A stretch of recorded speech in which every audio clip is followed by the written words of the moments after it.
Good day, Father. Good day, brothers.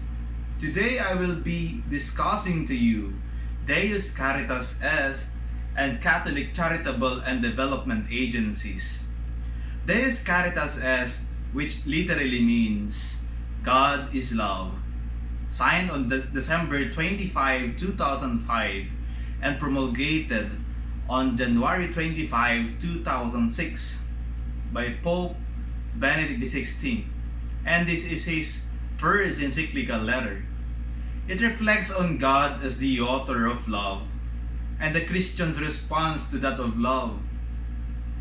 As it is written in first letter of John chapter 4 verse 16, God is love, and he who abides in love abides in God, and God abides in him.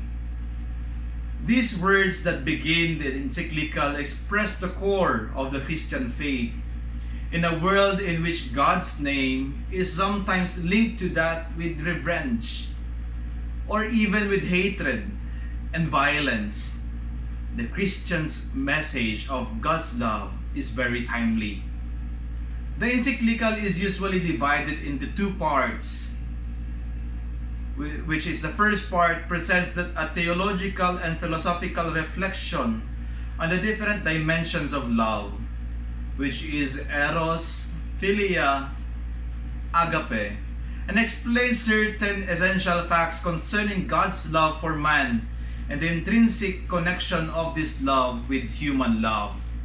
And part 2 deals with the actual practice of the commandment to love one's neighbor. But for me, I also use this with it are subtopics. Part 1, the unity of love in creation and in salvation history. And the subtopics are love, kinds of love on Greek or Hebrew, Old Testament on the image of God and image of man, the two aspects of man, Jesus Christ, the incarnate love of God, and the teachings of Jesus on love of God and neighbor. We have 6 subtopics. And the part 2 is the practice of love by the church as a community of love, which will be discussed by Brother John Christian Guererro, my groupmate. So as to explain more and understand more of love, we'll now go to kinds of love as per language. First, in Greek. There are 3 kinds of love in Greek. First is that of eros, philia, and agape. First, eros. It is a kind of love intoxication, the empowering of reason by a divine madness which steers man away from his finite existence and enables him, in the very process of being overwhelmed by divine power, to experience happiness, reduced to pure sex, a mere thing to be bought or sold. In philia, the second kind of love, the love of friendship. It is used with added depth of meaning in St. John's Gospel in order to express the relationship between Jesus and his disciples. This is the amicable kind of love, love of friends. And then the third one, agape, the highest form of love, charity, and the love of God for man and of man for God.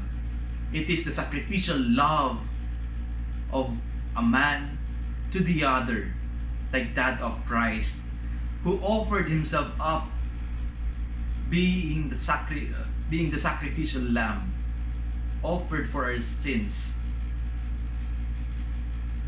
In Hebrew, there are two words, which is dodim and ahava. Dodim, love that is insecure, indeterminate, and searching, self-seeking, sinks in the intoxication of happiness. Then the second one is ahava, experience of a love which involves a real discovery of the other that seeks the good of the beloved it becomes the renunciation, and it is ready and even willing for sacrifice. So we can see that ahava is a greater kind of love than that of dodim.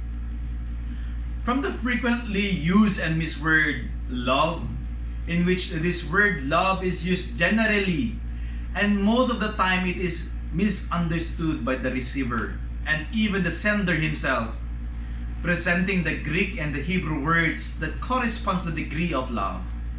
But this eros and agape can never be separated, for love starts with its superficiality, the shallowness of love that you can offer to the other, until this shallowness of love for the other move to its depths, a deeper love for the other, agape, that it is less and less concerned with itself, increasingly seeks happiness of the other, and concerns more with the beloved, bestows itself and wants to be there for the other.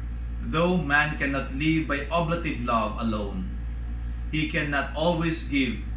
He must also receive. For anyone who wishes to give must also receive love as a gift. Let us now go to the Old Testament. From the book of Genesis chapter 1 verse 26 to 28. Then God said, "Let us make man in our image, according to our likeness, and let them rule over the fish of the sea, and over the birds of the sky, and over the cattle, and over all the earth." And God created man in his own image, in the image of God. He created him, male and female. He created them. This Old Testament passage from the book of Genesis shows that animals and man may have the common design of features of having eyes, nose, legs, and arms. But what distinguishes man from the animal is the mankind is created in the image and likeness of God. And this is a distinctive privilege of inexpressive value of man that mere animals do not share. The image of God, the immeasurable and greatness of God's image, that human beings were made in His own image, then human beings must be of great value. The dignity of human beings is present in the creation story. The image of God is the basis of man's work and vocation. If then man is made in the image of God, then we share in His characteristics. For example, God is taking good care of all His creation, and so we shall be also caring for all the creation in which He entrusted to man to be steward of it. The one true God Himself, who is the source of all that exists. The whole world comes into existence by the power of His creative word. God loves man in a personal way of loving.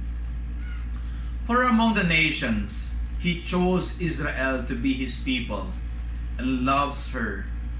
This is elective love. The love of God to man is eros. It is also totally agape.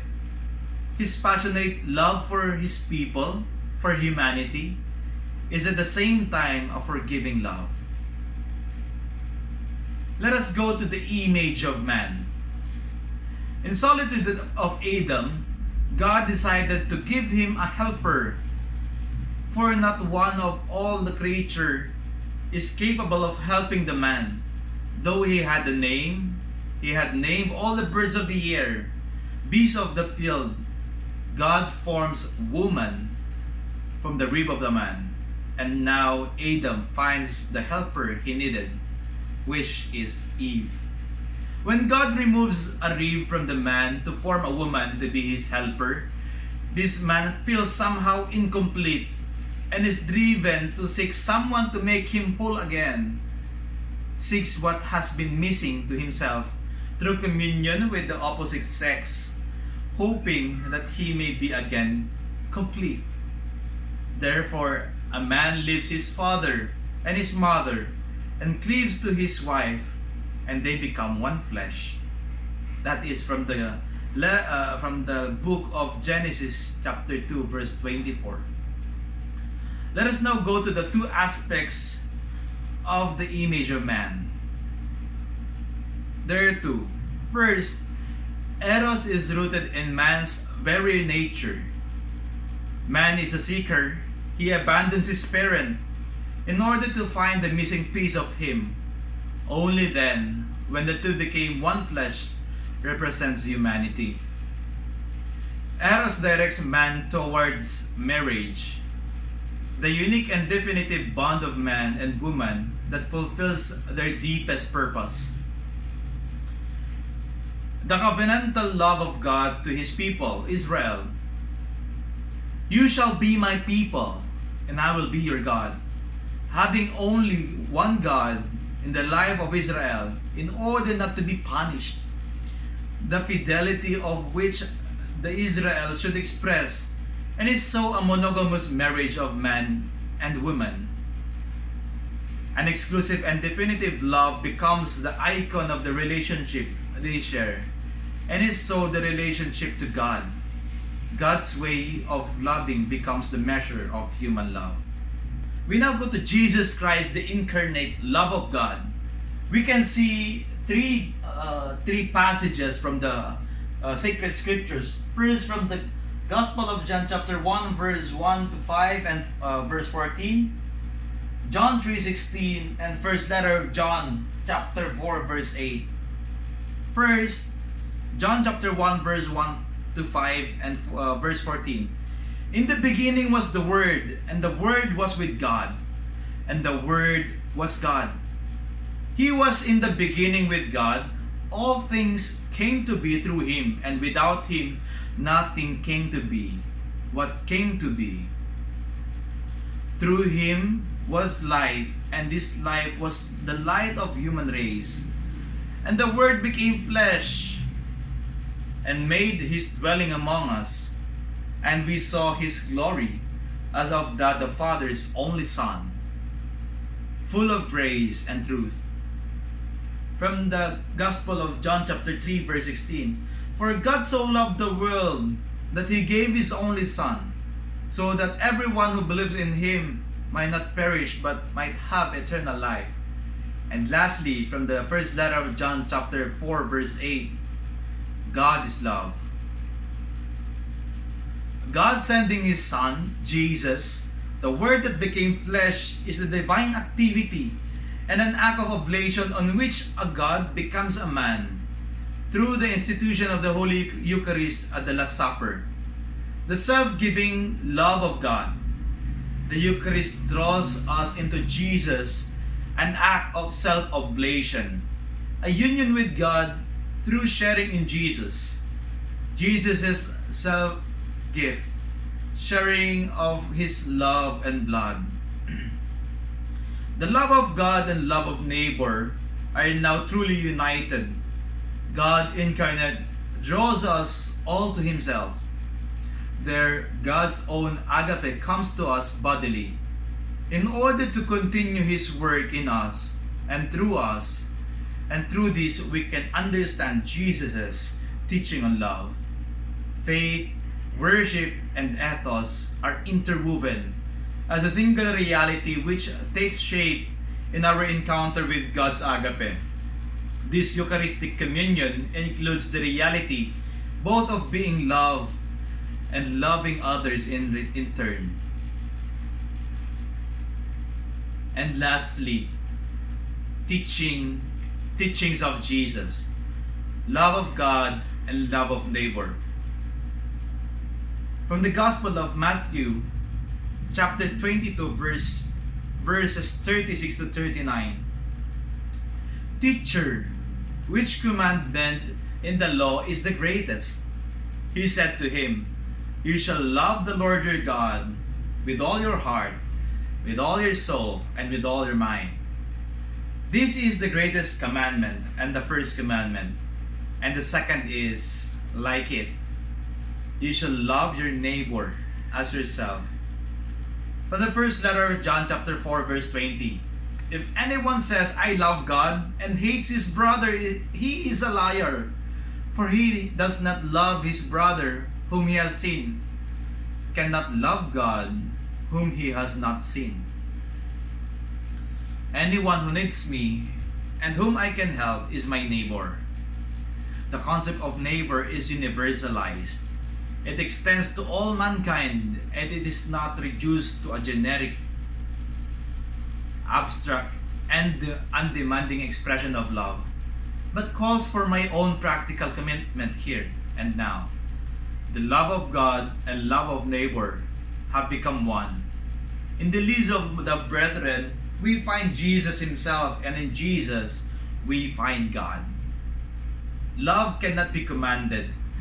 It is ultimately a feeling that is either there or not, nor it can be produced by the will. The unbreakable bond between the love of God and love of neighbor is emphasized. That is, one is so closely connected to the other, whom he sees and lives, that to say that we love God becomes a lie if we are close to him and hate him. This is love of neighbor should be the path and encounter and way to encounter God. For he is also created in the image and the likeness of God. And that excluding our neighbor, also we exclude God in our life. God made himself visible through Jesus, the incarnate Word, as per the first letter of John chapter 4 verse 9. He has sent his only Son into the world so that we might love through him. But God does not demand of us a feeling which we ourselves are incapable of producing. He loves us. He makes us see He makes us see and experience his love. And since he has loved us first, love can also blossom as a response within us. Contact with a visible manifestation of God's love can awaken within us a feeling of joy, born of the experience of being loved. And this encounter engages our intellect and will. This process of loving is always open-handed. Love is never finished and complete throughout life, for it changes and matures, thus remains faithful to itself. This is to want the same thing and to reject the same thing, and was recognized by antiquity as the authentic content of love. The one becomes similar to the other, and this leads to a community of will and thought.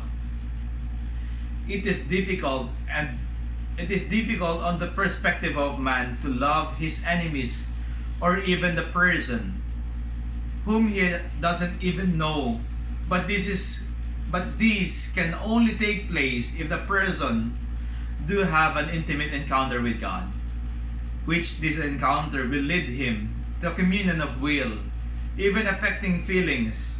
After this, it is on learning to look on the other person, not with its superficiality, but on going beyond exterior appearances, on the perspective of Jesus.